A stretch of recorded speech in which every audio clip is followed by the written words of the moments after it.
Bem, pessoal, vamos de BTC no fim de tarde dessa terça-feira, 20 de junho. Agora na Espanha, 20 horas e 46 minutos. No Brasil, 15h46 da tarde. Gente, a BTC rompeu aqui a nossa canaleta virtual de baixa. Seria preciso ultrapassar esse patamar de 28 mil dólares. Fizemos a máxima até agora em 28.100. Mas para confirmar a revogação desse padrão baixista de médio e curto prazo, o ideal seria que ela tocasse aqui em 28.400. Só que com esse Morobuzu que a gente abriu aqui agora, é muitíssimo factível que o target dessa pernada explosiva seja 28.400.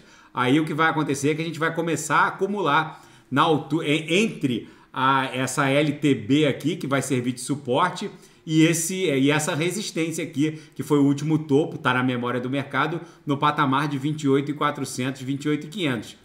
No gráfico de Renko, que é um gráfico atemporal, o box que se formou aqui entre 27 e 28 mil dólares, como eu reportei, acima da nuvem, normalmente no gráfico de Renko, a gente empresta uma inércia movimentacional mais contundente na sequência de boxes compradores, quando a gente está acima da nuvem.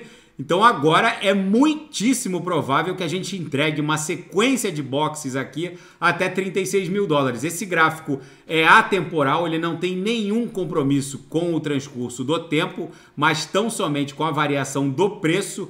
Então ele é um gráfico que retrata de forma muito mais fidedigna a inércia do movimento. Porque um box desse aqui pode demorar 10 anos para ser formado ou pode demorar poucos segundos, como foi formado esse último box aqui de 27 para 28 mil dólares. Agora que a gente está transitando por cima do canal de Keltner aqui no gráfico de Renko, e as três linhas do canal de Keltner agora aqui no Renko ficaram agressivamente apontadas para cima. A lower está basicamente a um box aqui de romper a linha superior. Aí as três linhas já estarão acima da nuvem.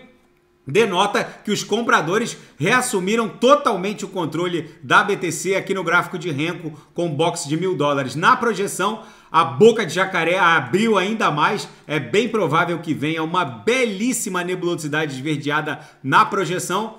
E agora, no gráfico semanal, depois daquele martelo perfeito que foi o candle aqui no Heikin Nash da semana passada, a gente está desenhando um belíssimo candle comprador. Naquele meu indicador, o Linha 9 Future, a gente dá conta de que só vai parar no patamar de 36 mil dólares. Esse meu indicador, ele prognostica, antecipa os próximos 50 candles, a depender do time frame que a gente está usando. Aqui no semanal, a gente está prognosticando a movimentação dos próximos 50 candles. Vale muito a pena. No gráfico diário, a gente conseguiu romper aqui essa LTB, que era a aresta superior da nossa cunha. Colocamos um pavio que quase encostou na linha superior da nuvem em 28.400, mas é muitíssimo provável que o próximo candle comprador avance para além de 28.400 e consiga tocar aqui nessa última visita à LTB que estava representando a aresta superior da nossa cunha.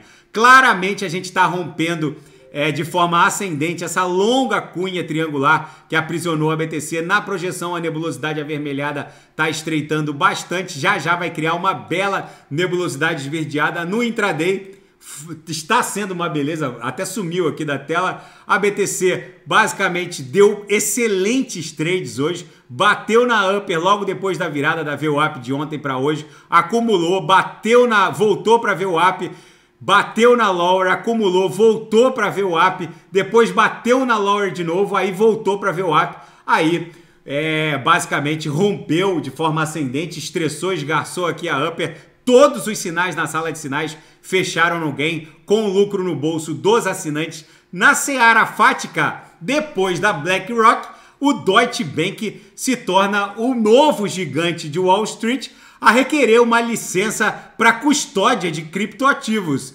E agora surge um zoom entre youtubers, principalmente americanos, no sentido de que a BlackRock estaria abrindo caminho com esse pedido de ETF para criar uma bifurcação na rede blockchain da BTC. Eu fiz um vídeo mais cedo sobre isso. Eles estariam querendo fazer, a exemplo da Ethereum, criar um fork da BTC Proof of Stake. Gente, isso não tem a menor possibilidade de dar certo. Eles administram mais de 10 trilhões de dólares em ativos. Eles são os gigantes, por assim dizer, efetivos de Wall Street, mas qualquer tentativa de bifurcação da blockchain da BTC, que é disparada o criptoativo com maior nível de descentralização que existe, nem a ETH, que agora migrou através da Ethereum Merge, que foi uma simples fusão dos dois consensos, fundiu a Beacon Chain com o consenso anterior Proof of Work. Num ato subsequente, eles criaram a bomba de dificuldade que elevou a um patamar infinitesimal a dificuldade do consenso Proof of Work, deixando basicamente a rede Proof of Stake através da Beacon Chain. Nem a ETH, na minha leitura, tem condições de flipar a BTC. A flipagem, o flippening da BTC seria o evento através do qual alguma altcoin transpassasse através da superação do market cap da BTC por alguma altcoin. Na minha leitura, isso não é possível. Se a gente for lá na CoinMarketCap e buscar toda aquela infinidade de altcoins, vamos lá na CoinMarketCap e buscar dentro das mais de 25.857 altcoins, nenhuma delas dentro desse universo de 25.857 altcoins, nenhuma delas ostenta o nível de descentralização da BTC. A BTC é um ativo único.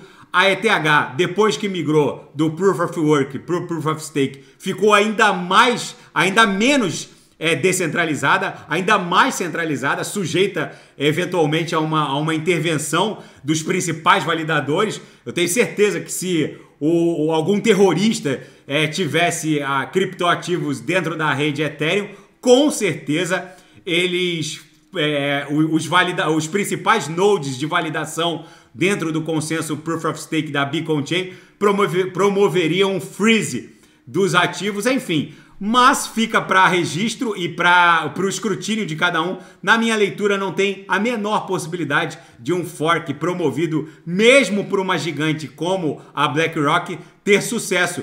Várias outras tentativas de fork da BTC, Bitcoin Cash, Bitcoin Gold, Bitcoin Diamond, Bitcoin Satoshi Vision, todas tentaram bifurcar a BTC e todas falharam. Nenhuma tentativa de fork da BTC, na minha leitura, poderia ser bem sucedida. E uma confluência de 4 eventos podem startar um mega movimento de alta na BTC. Primeiro é o halving, que está se aproximando, que vai cortar pela metade os rewards de mineração. Hoje, a cada bloco, a cada 10 minutos, é confirmado um novo bloco e 6 BTCs são distribuídas em rewards para os mineradores. A partir de maio de 2024, isso vai cair para 3 novas BTCs de rewards para cada bloco confirmado a cada 10 minutos. O pedido de ETF dos gigantes de Wall Street é outro fator. O domínio da BTC, que subiu demais, vai bater na MM200, vai cair e vai startar uma mega corrida de touros para as altcoins. A bandeira de alta que está se formando claramente no gráfico semanal, enfim, uma série de sucessivos eventos e uma confluência deles vai startar um mega movimento de alta para o mundo cripto. E na seara geopolítica e finanças internacionais, o bilionário canadense Chamath Palihapitiya deu conta de que vem aí uma parede de mais de 3 trilhões de dólares em dívidas corporativas que vai varrer o Wall Street.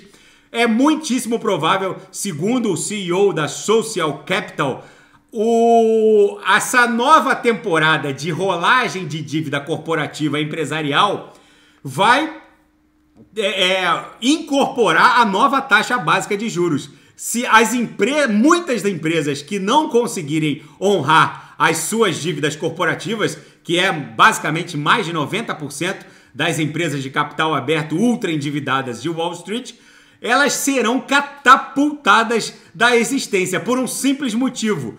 A nova taxa básica de juros, nesse patamar acima de 5%, vai refletir nessa rolagem. E essa rolagem muito provavelmente vai impor uma nova taxa pelo setor bancário que vai inviabilizar os seus respectivos negócios. Tem até uma reportagem muito interessante aqui na Bloomberg dando conta de que vários fundos de private equity vão quebrar.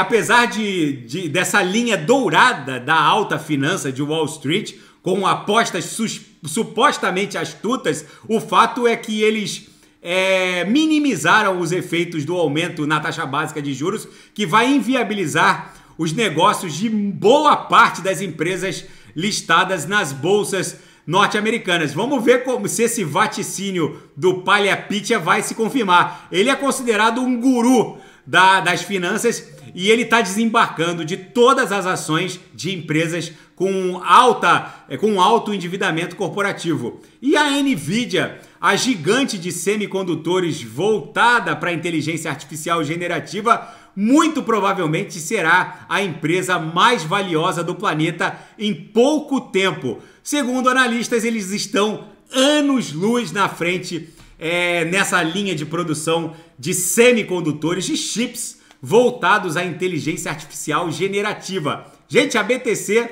tá bonita aqui no 6 horas. A gente explodiu para cima da Upper na nossa banda de VWAP mensal. Agora a próxima parada da BTC, na minha leitura, é 28.400. Chegamos a bater 28.100. Tá bom, pessoal? Se nada fugir do script, eu volto amanhã para analisar a própria BTC. Fiquem com Deus e quem quiser sugerir, é só colocar nas mensagens abaixo. Até amanhã. Fiquem com Deus. Grande abraço.